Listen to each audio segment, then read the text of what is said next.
Welcome back to another video. Today, I will be teaching you how to remove background noise in Audacity. If this video helped you, consider subscribing and leaving a like. Let's get right into it. First, open Audacity and make sure your audio file is ready.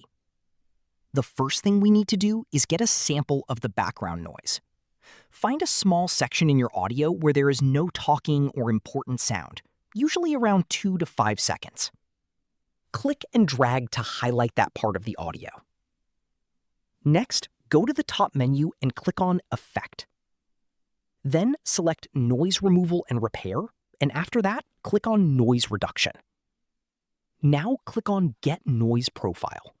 This allows Audacity to detect the background noise that needs to be removed. After that, click anywhere to unselect the highlighted area. Now press Ctrl+A on your keyboard to highlight the entire audio track. You can also double-click the track to select everything. Once the full audio is selected, go back to Effect, then Noise Removal and Repair, and click on Noise Reduction again. Now you will see several settings. The Noise Reduction slider controls how much background noise is removed.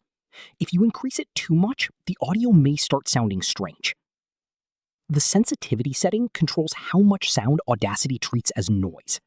Again, setting it too high may affect your voice quality. For frequency smoothing, it's usually best to keep it low. This helps smooth out the audio changes.